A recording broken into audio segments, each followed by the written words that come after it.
Avital, I'm so excited to have you on the show. You have a new book coming out, and it's called The Perfect Birth Myth. Yes. The Perfect Birth Myth, Pushing Back Against a Broken Industry. Oh, there's a second part to it. A little subtitle. Fascinating. I love Yeah. it. There's so many questions. I have so many questions. I feel like this could be a 5-hour discussion and maybe possibly like a live stream Yeah, because anytime. Listen, uh, I could talk about this all day long, 24/7. yeah, and we're There's too both much to talk moms. about. Yeah, you're a mom. I'm a mom. Uh, So we've been there. We're doing it. Yeah. Different stages. And I was gonna ask you, when you were a kid, when you were growing up, Yeah. what was your dream as a kid?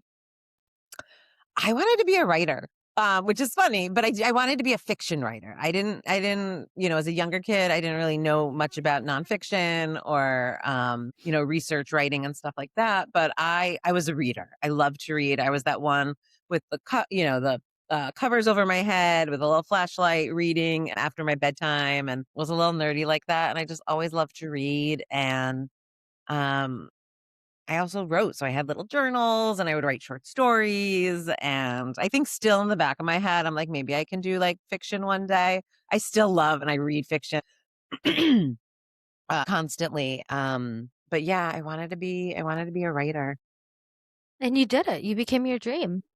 I did a little differently, right? Like I'm not writing fiction. Yeah, yeah. I mean, Right who yet. says? That's next.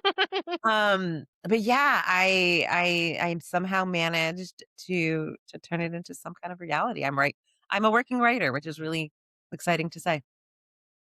So as a working writer, how did you get the idea for the perfect birth myth? Yeah, so my first book, which is an anthology, it's called The Good Mother Myth, and it's a bunch of essays from a range of different folks about motherhood. And so that came out about, gosh, almost 15 years ago now, which is wild to me. And a little bit after that book, or right around when that book came out, I was working for the Yale School of Public Health. They had done a lot of research around something called group prenatal care, where instead of going for individual appointments, you go and you meet with a provider and maybe some nurses, along with other folks in your pregnancy cohort that are in the same kind of range of pregnancy as you are. Because research has shown that there's so many benefits to that, especially for at-risk populations. And so my role was taking all this amazing research and turning it into a curriculum for them. And so I got really deep into the world of birth and pregnancy and birth. And I met a midwife there, Deborah Wage, who worked at Vanderbilt, and we just really connected. And when my book came out, she's like, we were talking, we are like, oh, well, the next one has to be the perfect birth myth because we did the good mother myth. Let's go back. Where does it really start? And what's kind of ironic is, so I got pregnant at 25, had my son at 26, and I had a really um, smooth birth. It was very, I don't know if it's because I was young or what, but my pregnancy had some troubles here or there. But the birth itself was pretty textbook straightforward. I didn't have any complications. I had a midwife in a hospital setting. And a doula that came as well. It was as close to perfect as you can imagine, even though I hadn't dreamt about it that way. But immediately after I gave birth, about 2 weeks later, we found out that the midwives that belong to the OBGYN practice would no longer be able to attend births because of insurance. And the insurance said it's we can't afford to cover them. You can do any kind of prenatal care, regular OBGYN care, but they can't deliver.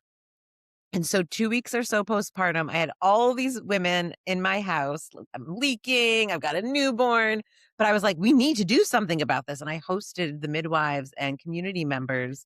And that's when I really started getting involved in kind of the world of birth and who has access to a birth like I did. And I think, I'm not coming from a place of trauma, which I think helps me see other people's stories and fight for what could be better. Like I know what a decent birth can look like, and everyone should have access to it. And so that's kind of where that was the impetus. And then I met Deb and we connected, and with her experiential background as a midwife, and then that's how it came to be. How does society define the perfect birth myth, right? Like you said you had a good birth, Yeah. and I had 2 births, and I will say they were good births. They were natural, nothing really complications. Unmedicated, Maybe the second one, vaginal uh, unmedicated, not is natural. that what that is? That's Well, what look, we're going naturally, by? that's what I talk about that in the book. No, and it's fine. I think we've been so that's one of the things, right? What is a perfect birth? A lot of people say natural. And like, what's natural? No one's mechanically giving Right, birth. You might have a surgical birth. You might have a birth augmented by like pain medication or things like that, but it's all still natural. Like it's all happening with our bodies. And so I think that's one of the things, like like being conscious of the phrasings and the words we're using.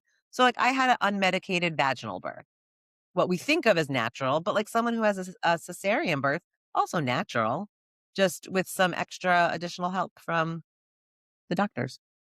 I had both births be induced with Pitocin, so Mm, I don't know what it means to have an unmedicated birth. I came in to the birthing room thinking, "I'll see how far it goes and I'll ask for an IV."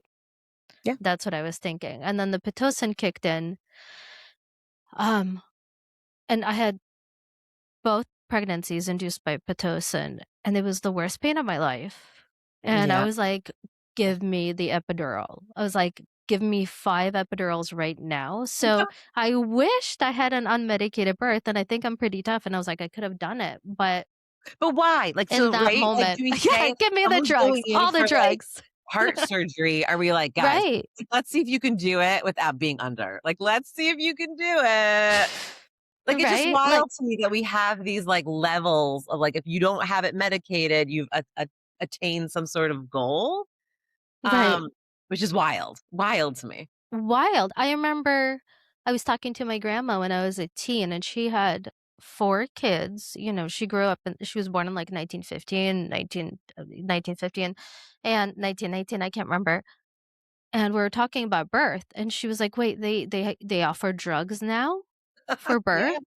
And I was like, "Yes, grandma, they have, like, medicine, so you don't have to go through the pain," and she just looked Yeah. at me like, I can't believe this," and, until you have children, I don't think you realize, the pain.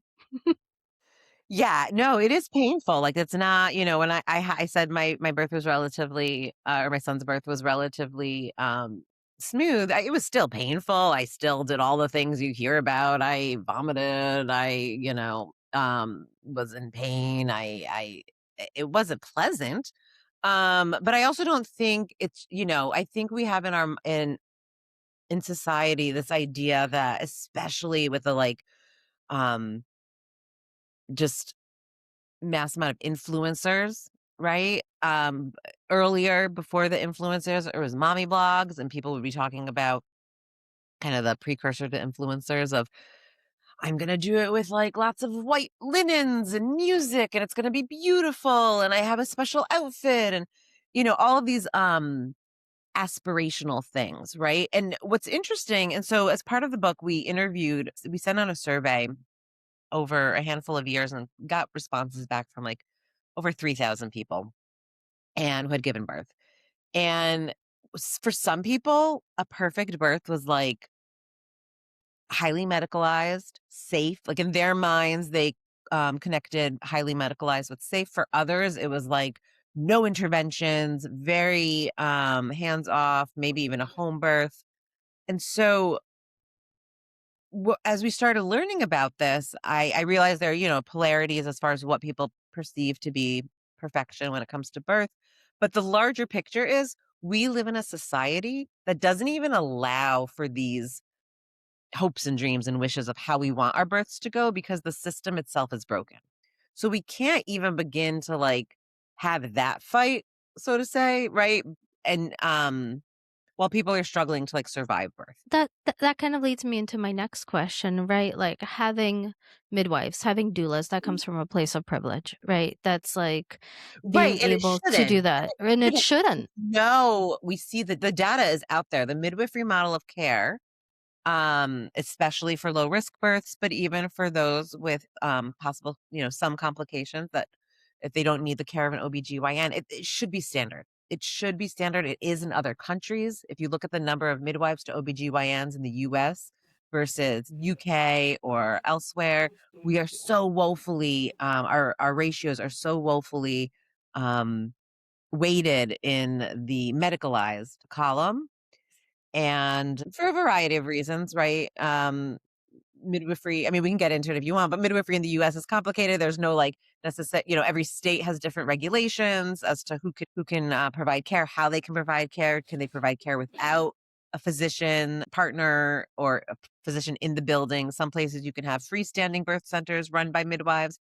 Other times they need to have a doctor in the facility. So our country, I think, makes it very difficult to provide the type of care that we know works, which is frustrating. So Well, it do is you privileged in a way, but it shouldn't be is the kind of takeaway. Right, right. Everybody should have an access to a team. Nobody should be giving birth alone. Which brings me to my next question. Do you think the topics of medicated versus unmedicated are kind of set up to play into a bigger distraction from going down and thinking about how unfair the system is for many underprivileged people? And it's a way to distract from like the systemic Oh, 100%. treatments. Whether it's intentional or it's just how our society works, right? Let's bring it down to the micro. Birth is a vulnerable situation. It just is. And we put all these expectations, all of these hopes, dreams, wishes, and we still pay the most for some of the worst outcomes. And that's where we should be focusing our attention, not, whether you had a water birth versus a home birth versus a surgical birth versus, pain relief or not. That all of those discussions do have their place, right? We could talk about how some interventions might lead to more interventions, and there are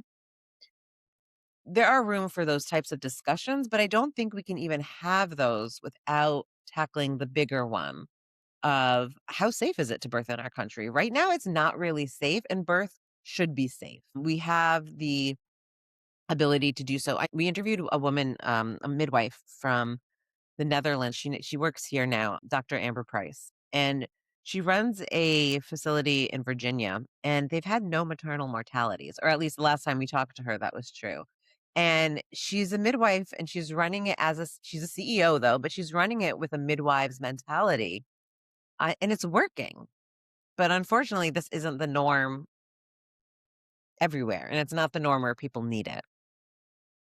How do we make it the norm? And how can women Well, advocate for themselves in towns? And how do we make it the norm? we're trying to push for policy and policy like the Black Maternal Health Care Momnibus Act. But this has been up for into Congress since 2020.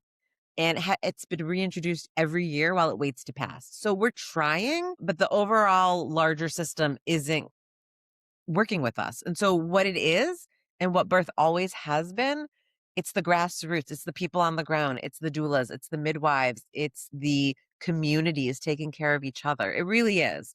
I have a whole chapter on the folks that are doing this work because the book itself really talks about a lot of the issues and the problems and the challenges. And I didn't want it to be a hopeless book because there are people doing this amazing work. There are people, regardless of the structural kind of containers around them, are doing their best to help the people that need it. We might be lagging when it comes to the policy, to insurance is a whole huge issue, but there's still people on the ground who are providing that care, whether it's in Florida or in upstate Washington. There are communities that are helping their communities, but that's always kind of how it's been, I feel like, when it comes to birth.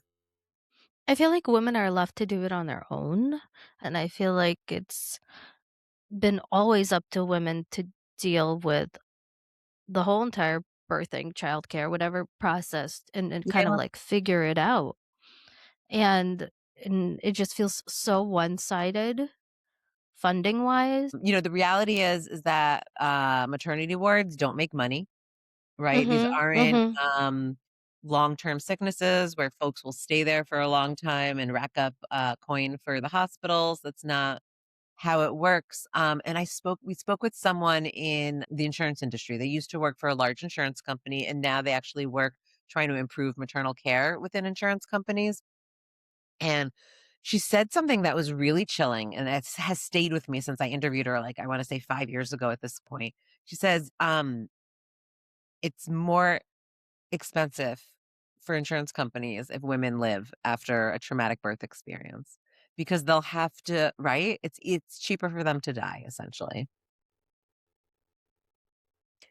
And that kind of framing that we're no longer a person, we're just kind of a bill or a cost is where a lot of this comes from, right? And some people are worth more than others in this country. And who do we care about and who do we don't? And I think maternal care is one of those places where it's all laid out. You can see even when maternal mortality rates for white women dropped during COVID, and a lot of it not because our processes went better, but it was a lot of like conflating things that kind of happened because once like COVID restrictions ended, the rates started going back up again. So, we had a little blip for a bit. It was great. But Black women, their rates still continue to rise of maternal mortality. So, and they're still have higher rates than white women. And it's really these marginalized communities that continue to take the brunt of it. And they're also the communities that are stepping up for their people and others. And it's sad and it's frustrating because we have the ability. We see how birth can be better in other countries. It's not like there's no template or blueprint to see how birth can go well. We just don't care. And not we, but those in power. Well, the question is, what is the long-term effect of this on Mm, society and as women as a whole? I just thought of this question, yeah, like, how is this benefiting society or how is this not benefiting society? Because if you had a society where women were taken care of, women felt comfortable to give birth, that women felt comfortable to reproduce. Right now, the rates for women reproducing are very low sure. in the States and actually all over the world too. You go to Japan, you go to China, women are just kind of like opting out of this. They're like, you know what, this is just, Because I why don't want should to they? Why would they participate in wanna, this. like, why do you wanna bring a kid into this world? I think about that all the time, but, the long term, it's interesting. If you look at birth through the ages, right, in the US specifically, it's always kind of been about the comfort and the ease of those helping those give birth rather than those giving birth themselves, right? We can look at, like, the 1920s, 30s, 40s, 50s. Yeah, you would just knock women out, twilight sleep, and they give. Twilight sleep, twilight birth. Yep. And they would just give birth and wake up or and here's a baby. Like, what? Mhm. And was that for the benefit of the woman or for the benefit of who? You know what I mean? Strapped down, like, arms and feet giving birth. Yeah, we have a story. So every chapter starts with a birth story that's relevant to the topic of the chapter. And we have one story from a woman she's now retired, but it was a local midwife. And she was a nurse originally, and she gave birth in the 60s. And she said her husband was allowed to watch the birth of her kid through a peephole like this big only because she was a nurse and was able to advocate for herself. And then she remembers being in the recovery room and women were smoking. And, like, it was like it felt like a Mad Men type Oh my god. situation. Like I was envisioning it. Um, but and yeah, and so we medicalized birth to such a degree. Um, and now, and then you hit the 70s, 80s where people try and take it back.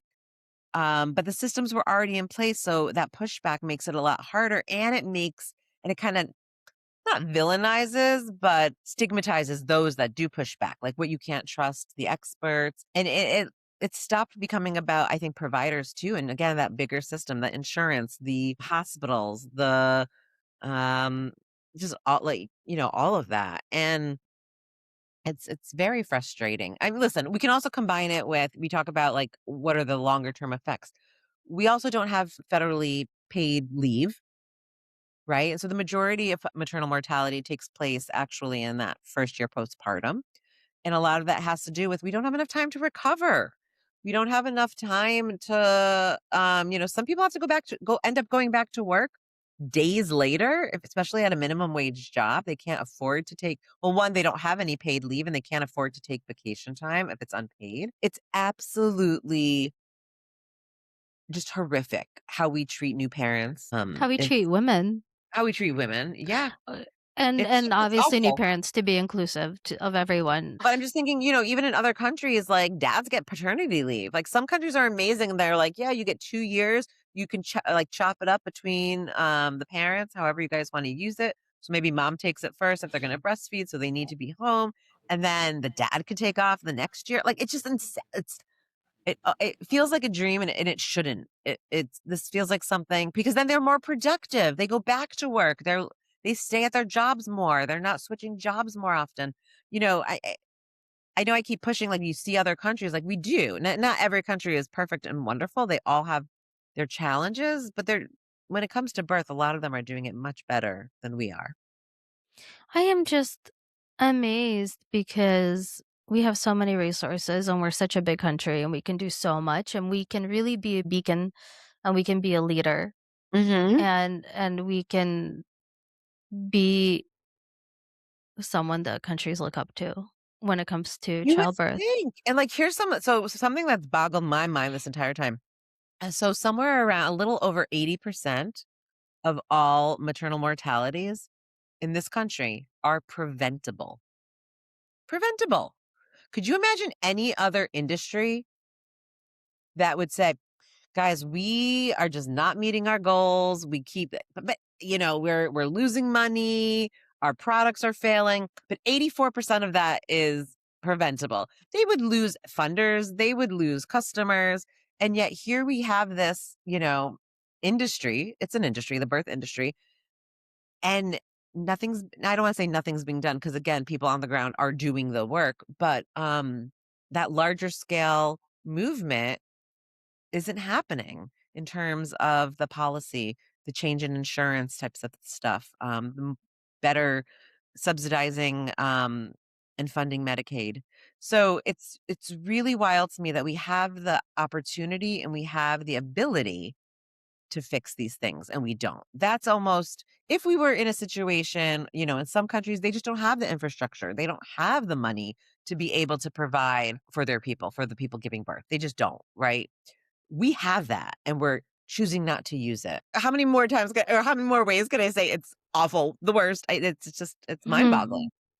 Well, I think we also don't have enough jobs right now. And I think one of the easiest ways to create jobs, and especially for women who might have to go back to work part time or whatever, is just offer helpers.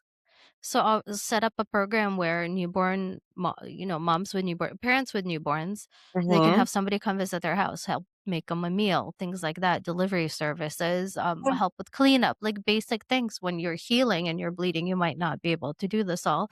sure. And not everybody can afford a housekeeper. Not everybody has help around the house. Not everybody's lucky enough to have family. So there's just like a basic economy that can be Yeah, a part-time economy that can still put a dent in the economy, and it can generate revenue for people, and it can 100%. put And there's also, money like, back into the ways, system. like, little ways, right? Like, Finland, they have the baby box. Everyone that gives birth, you get this you can either choose to take the cash or a box that's got, like, clothing and, a place for the baby to sleep and, linens and anything you need in those first, like, couple months. And it's standard regardless of your income. I've been making something that I've been doing on my own wherever I go because I have small kids now, is just creating mom groups, and I've Mhm. learned that because of a community I used to live in, and everybody would just, like, give away their stuff if they could. Like, somebody's like, "Hey, I've got a crib," and people are like, "Oh my gosh, I'll take it." Or, "Hey, my kid just outgrew a bunch of, like, like, rubber boots, rain boots, because they wear them They wear once 'em for for this a couple season." days and then it's like, "Oh, this is broken." Yeah, and I don't wanna throw them out, I don't wanna necessarily list them anywhere, so I've just created this little tiny ecosystem where I just give Yeah, away my stuff. mutual Because I aid. can. Mutual aid, and I think this is one of the biggest things that people can do. Create mom groups can create their own tiny systems, and where people have questions, they can go to their mom group too, and this is one way that we can support each other. And It everybody can create a mom group. Oh, Everybody can create 100%. a community.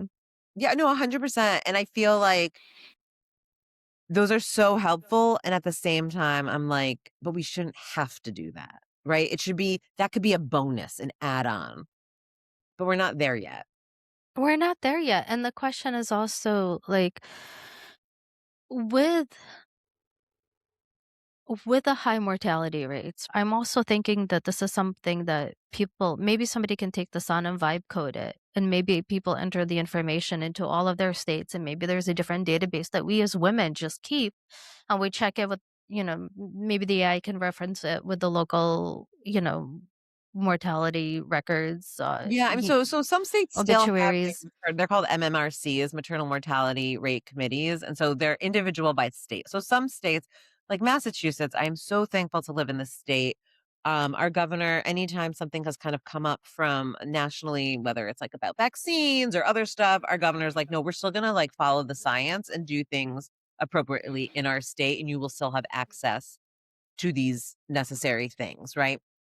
And so um, we're still tracking and things like that. But other states, and then I don't think it's coincidental, but the states where rates were already higher, those tend to be in the South, and their states tend to echo what's happening at the national level now. So they may not be as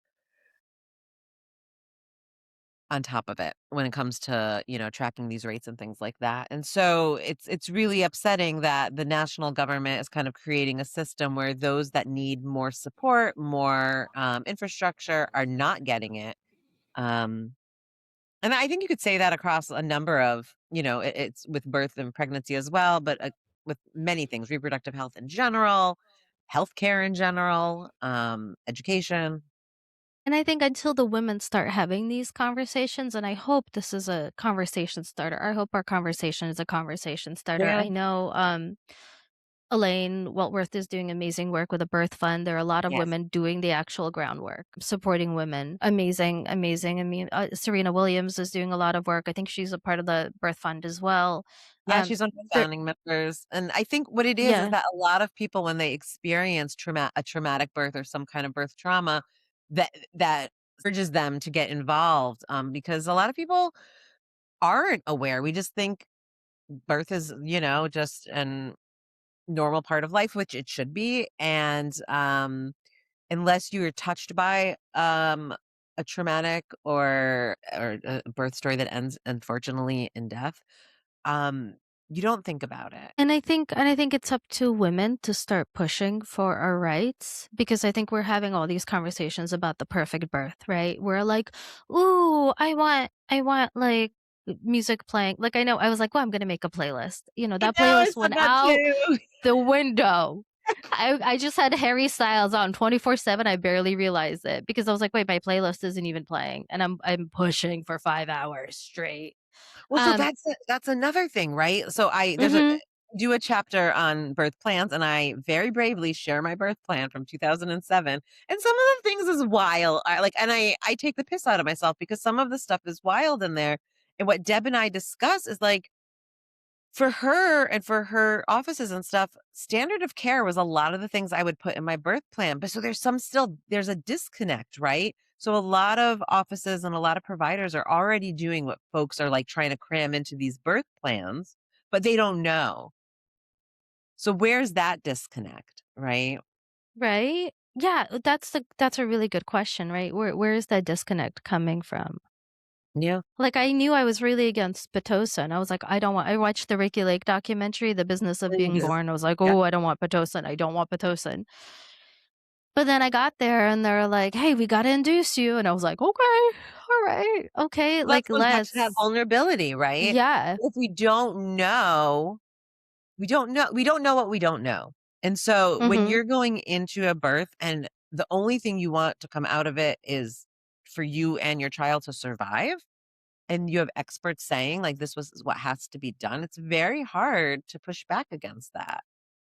Right. It's a and that's why these conversations before the birth happens are important to be like, "Well, if I'm not dilating enough, what are the steps you guys take? Is Pitocin the first thing, or can we try something else? Like, are these standards of care in your practice?" You don't have those conversations when you're, like, 3 centimeters dilated, Yeah. having contractions every 5 minutes and unable to, coherently think. I didn't anticipate the hospital being super full when I got into the hospital. That was not a part of my birth plan. And as part of their birth plan, the doctors almost missed my epidural because everybody needed an epidural. Sure. And so there are things that you don't anticipate, like the hospital being full and really advocating. Just be like, I was Yeah, like, where's my epidural? Where's my, and having somebody to advocate for you, right? Having somebody in the room with you who yep. could follow up on it because you're busy pushing. I was like, where's my epidural? Why is it running late? Because you can also, I think there's a timeline where Right, of you when can you can miss do the it, epidural. So and there's a it's too timeline, late. and if you go beyond that timeline, you can't get an epidural, and you just gotta go full through it. So and it happened the second time too, where I knew I was dilating fast. I think I dilated in, like, an hour and a half or, like, 2 Uh, hours to 6 centimeters, and the doctor, the the guy, the anesthesiologist was like, "You haven't dilated that fast, no," and I was like, "Check! Check!" like, I know what I'm feeling. And I was like, "Check right now." And he was like, "Oh my god, you're 6 inches, okay." And I was like, "I told you, Yeah. go get a damn epidural." Well, it So the also comes fact back that, to like, women trusting women, advocating. right? Mhm, Listening to mhm. women, trusting them, trusting us to know our bodies. Um, yeah. It's just, like, advocating for yourself, but I do think that if we as women started changing the conversation from the perfect birth myth to, "What do I need to have a Yeah. safe birth?" Right. Exactly. And if we started having a conversation about that, I think that can be a huge movement. I think that can create new possibilities in the world, in our worlds, I agree. And I for, don't think we our should future wait kids. until people are having negative experiences and bad experiences in birth. It shouldn't come to that, right? Like, that shouldn't be the impetus for what spurs people to get involved in making birth better. Um, Mhm. And I feel like it's, like, the most important work too, like, we are literally bringing humans into the world. We're bringing in taxable people. maybe we We frame it that way, right? When you frame it that way, it's like we're adding taxable bodies and we're adding a workforce. We are You've gotta speak adding their voting language, I guess. constituents, right? We're voting constituents. We are adding innovation. Yeah, yeah, or you don't want, like, insurance companies, you don't wanna pay for, like, the ramifications of a traumatic birth, or, something happens, a surgical birth, it's a longer recovery process, like, maybe you should actually cover midwifery care, maybe you should provide doula care, because we see what happens when folks use those, right? The bad rates of things go down, the good rates of things go up with the midwifery model of care, like, so maybe cover that. Right? Do you think media and like social media platforms reinforce the myth of the perfect birth? Like, what do you think the media has to gain from all of this? I mean, the birthing industry is a huge industry, right? You said Yeah, hospitals really. don't make money off of women giving birth, but there's a humongous industry. Um, because when you have your first kid, you're like, I need this, I need this, I need this, but you don't really Yeah. need all of that. You don't know that until you have the second child. Right, and so that's actually kind of why hospitals lose money, is because they need to have Hmm. all of that backup equipment and staff available in case things go wrong. So when things don't go wrong, that's where they lose money, which is wild to me.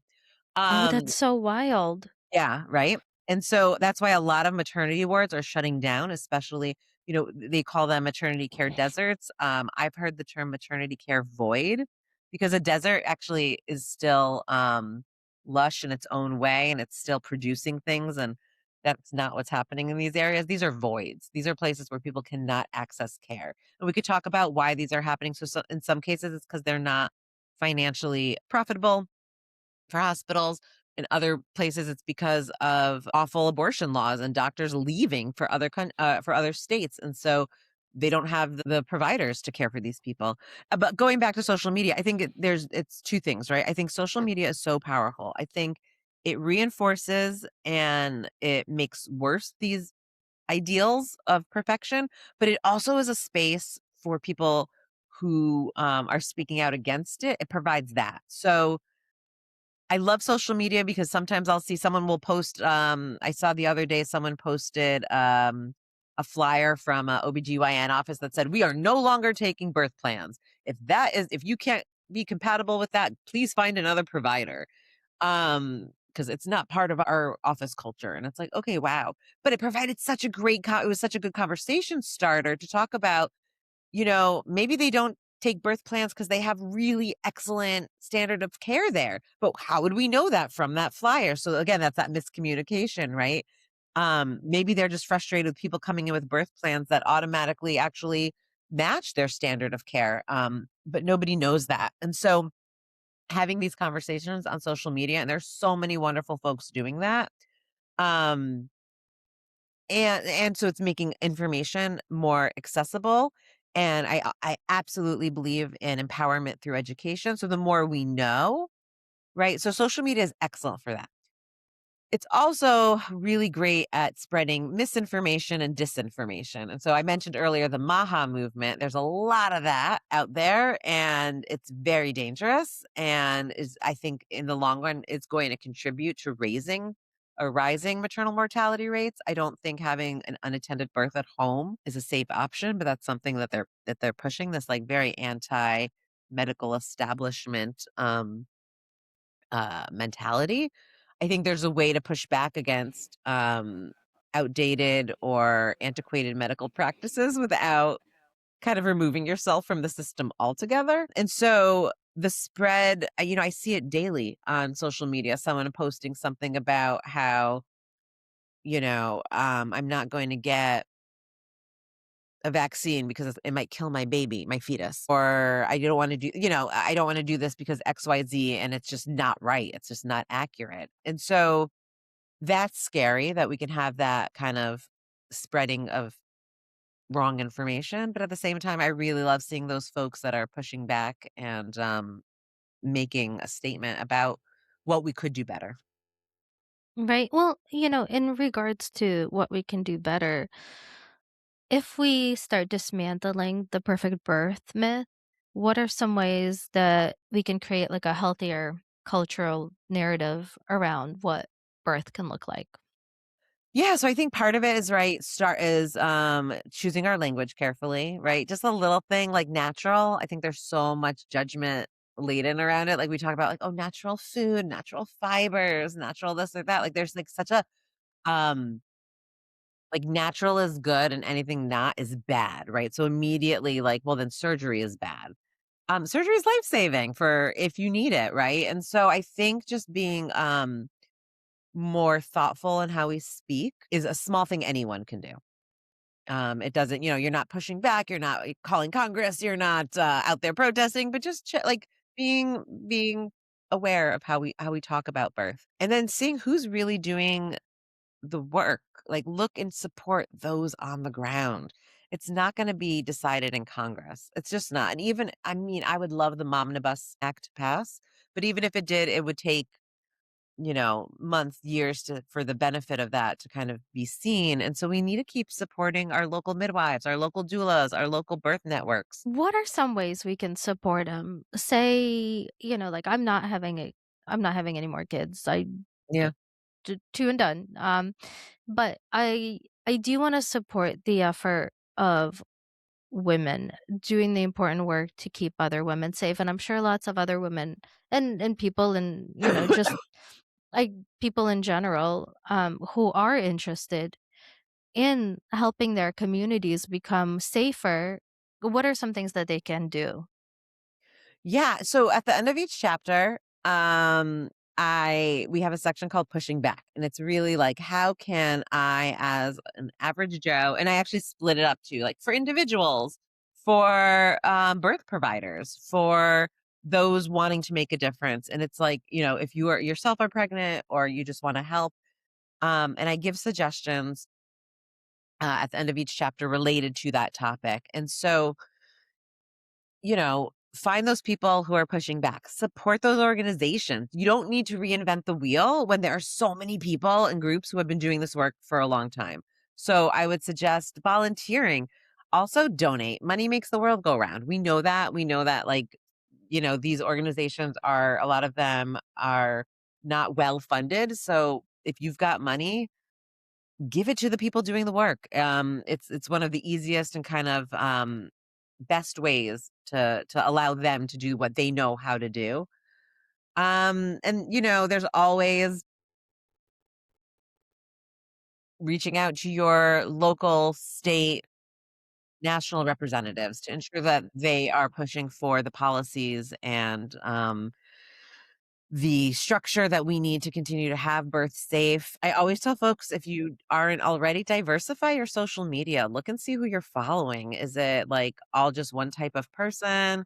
Change that. There are so many people doing amazing things out there, and make sure you find them.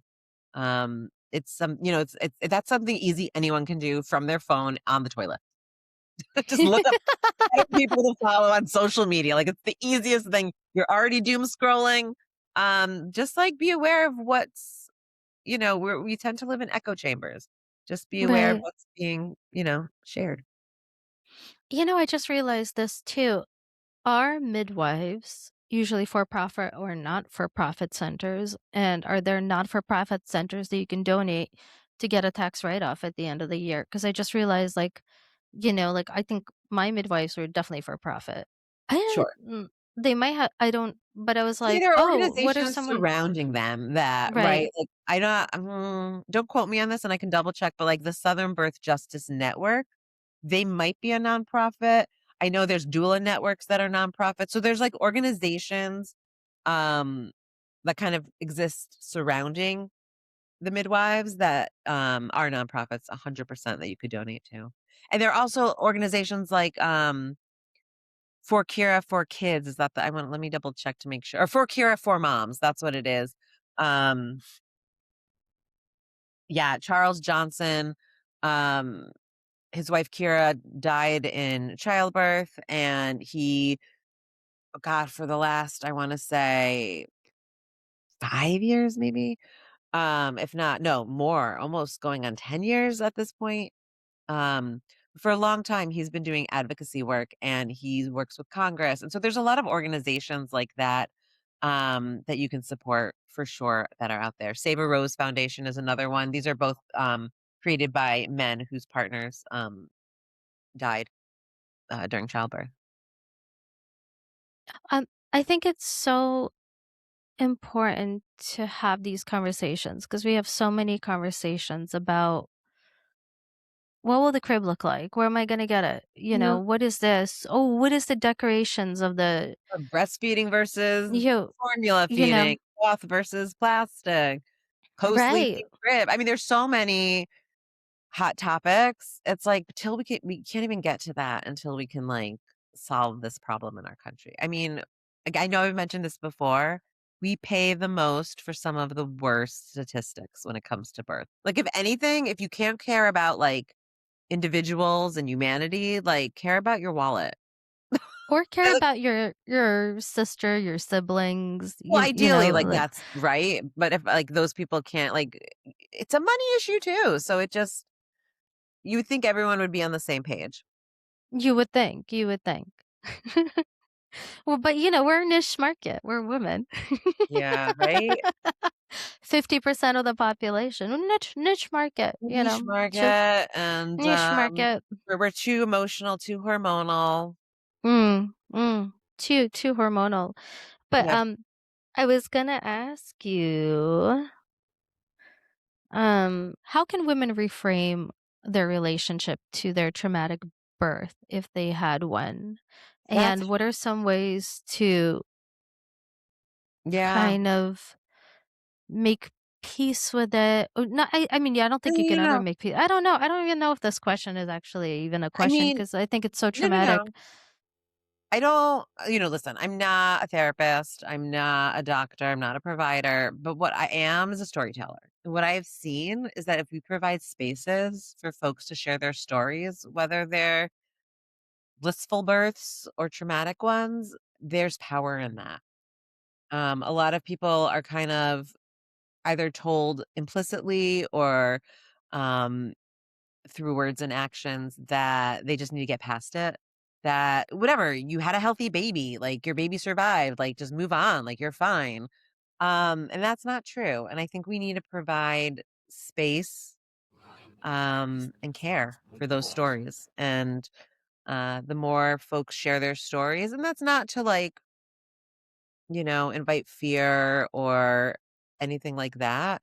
But it's just allowing people an opportunity to process. And I found that when people have that space to just talk, um, it can be healing.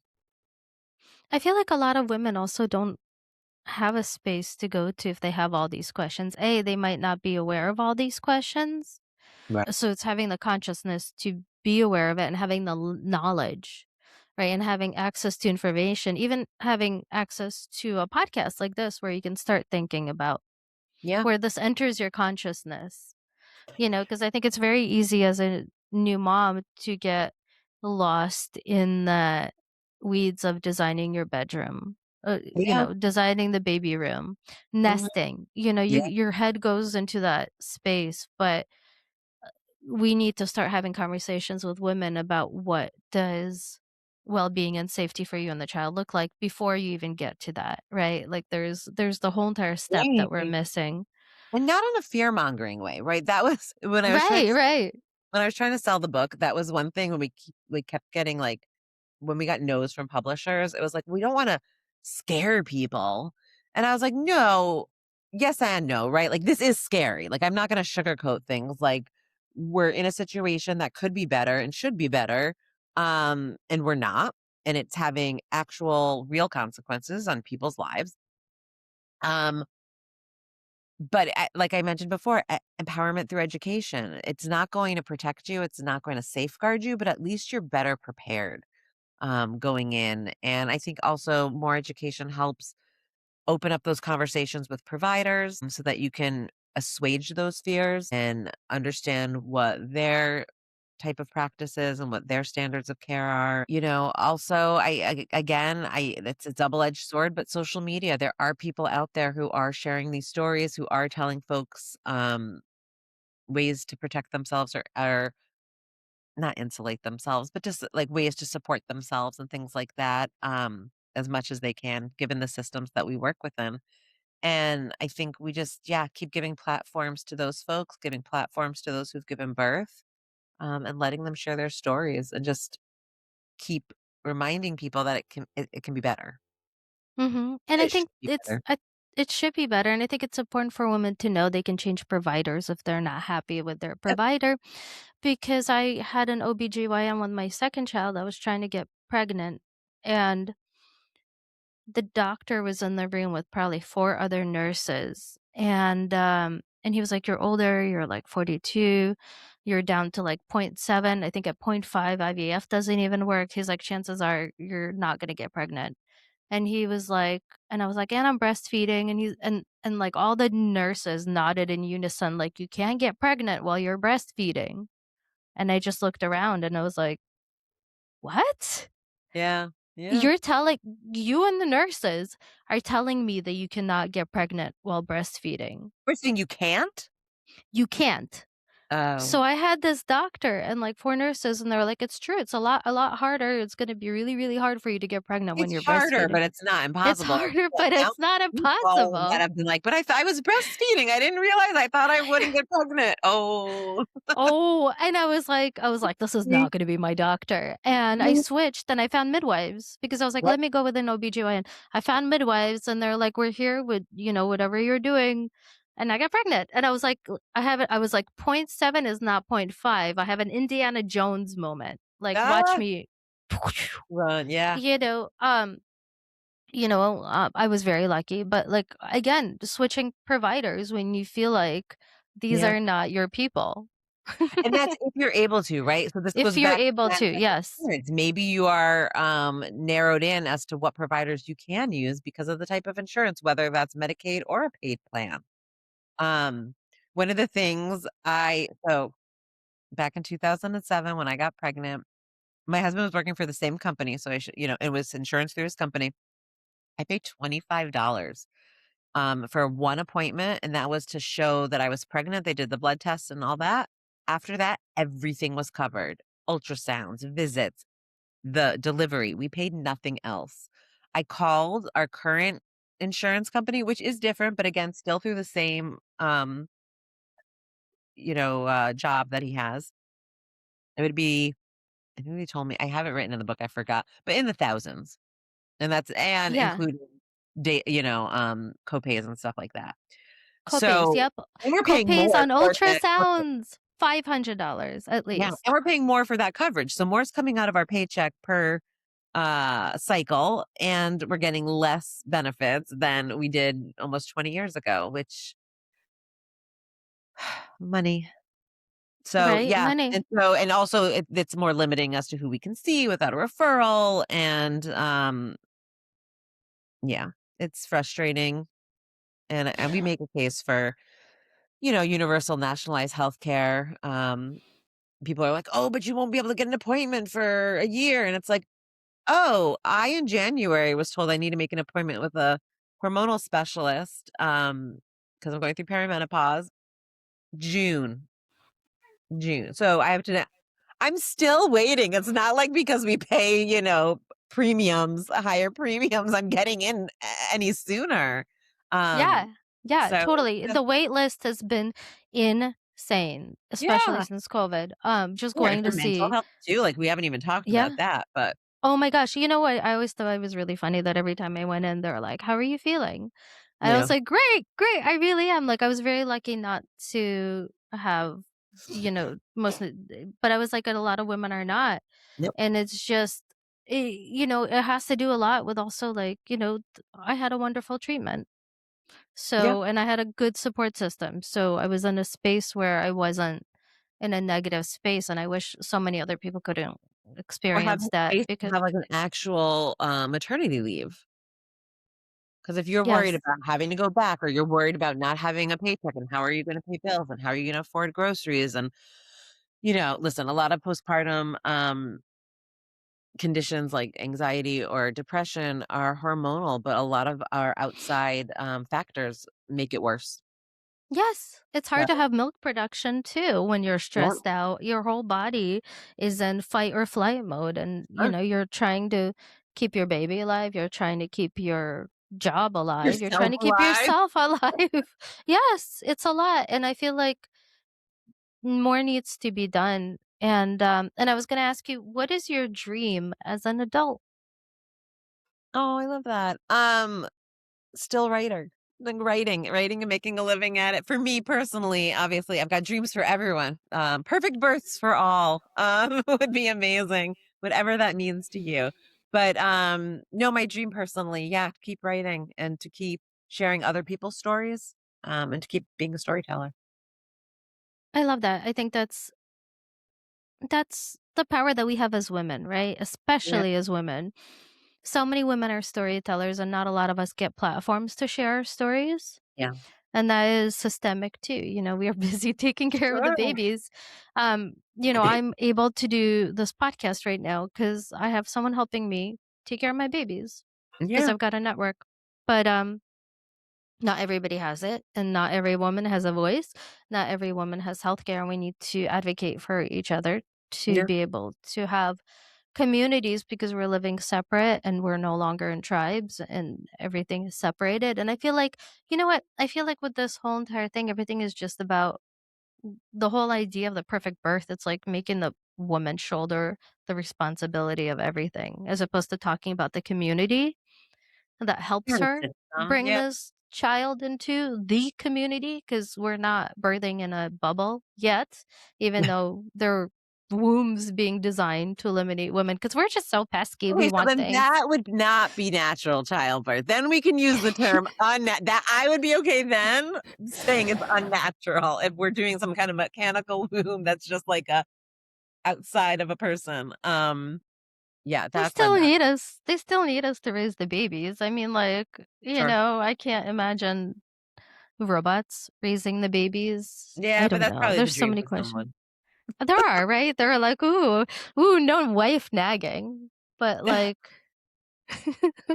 My God. I don't know. I mean, I don't know. I don't know. I feel like the world is like needs us, and I feel like we're a product. Women are Mm. I found a term for it the other day. I thought of it and I forgot it. Like women are not we're not a product, but we are. Commodity? Yeah, I guess so. Yeah, we're a commodity, right? Yeah, we are. We are an expandable resource. There you go. Women are We're not, expandable but we're resource. a finite resource, I feel like, and we need to protect our boundaries and we need to protect ourselves so that we don't burn out and so we don't, you know, and so we're still Yeah, able to function. right? Because we're taking care of everyone, and we take care of people as they age and as they're born, Yep. and hopefully we hope that people take care of us once we get older. That's why we create children, right? We'll see. We'll see. We'll see. The robots will take care of The me. robots will do it. Yeah. Yeah, That's the name of the episode. The robots will do it. the robots will do it. Did you know that Tesla ceased production on all their cars? They're ceasing production because they got a contract to switch to robots this year. I can't. So no more cars. They got a big defense robot. I I may think hope I'll I be get okay a if I don't see those weirdo trucks out there. I don't know. I don't know. But anyway, Avital, Amelia. I digress. And thank you for writing this book. Thank you for creating awareness about the perfect birth myth because I think it's complete bullshit. And I think if you actually Yep. do experience birth, you go, "Holy hell!" That's really what you do. Yeah. I mean, it's not like, "Hey, that was I like these pictures Hey of women guys, looking what is beautiful." it? I really want to encourage women to just take a picture of like the beauty that Yeah. is within women after they've actually given birth, before they put on the makeup, but like in that moment of pushing and actually creating life and not having it be staged, No, no. right? Hi Like, guys, here's my baby. Like holding up a product. Here's my baby.